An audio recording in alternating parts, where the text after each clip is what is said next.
Harold and the Purple Crayon by Crockett Johnson.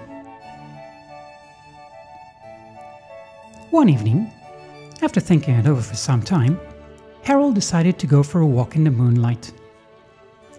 There wasn't any moon, and Harold needed a moon for a walk in the moonlight, and he needed something to walk on. He made a long, straight path so he wouldn't get lost, and he set off on his walk, taking his big purple crayon with him. But he didn't seem to be getting anywhere on the long, straight path, so he left the path for a shortcut across the field, and the moon went with him. The shortcut led right to where Harold thought a forest would be.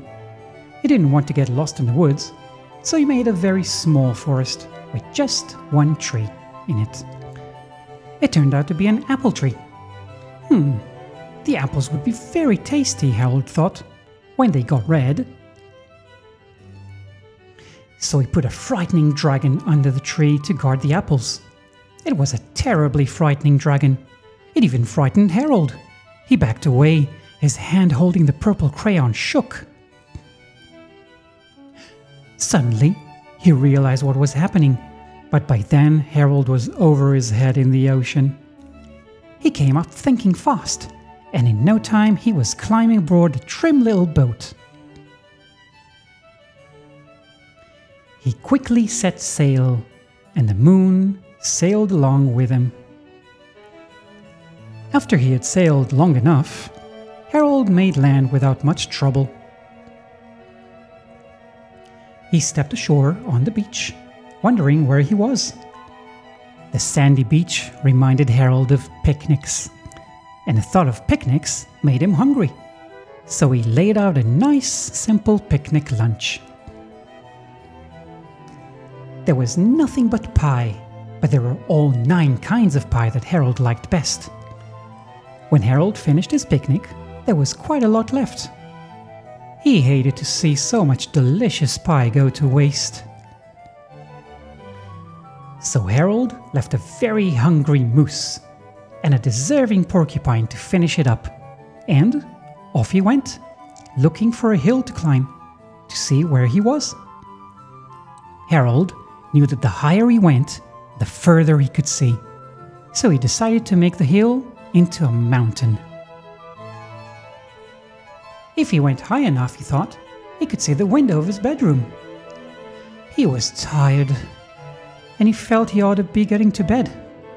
He hoped he could see his bedroom window from the top of the mountain. But as he looked down over the other side, he slipped, and there wasn't any other side of the mountain. He was falling in thin air. But luckily, he kept his wits and his purple crayon. He made a balloon and he grabbed onto it, and he made a basket under the balloon, big enough to stand in. He had a fine view from the balloon, but couldn't see his window. He couldn't even see a house. So he made a house with windows, and he landed the balloon on the grass in the front yard. None of the windows was his window. He tried to think where his window ought to be. He made some more windows. He made a big building full of windows. He made lots of buildings full of windows. He made a whole city full of windows, but none of the windows was his window. He couldn't think where it might be. He decided to ask a policeman.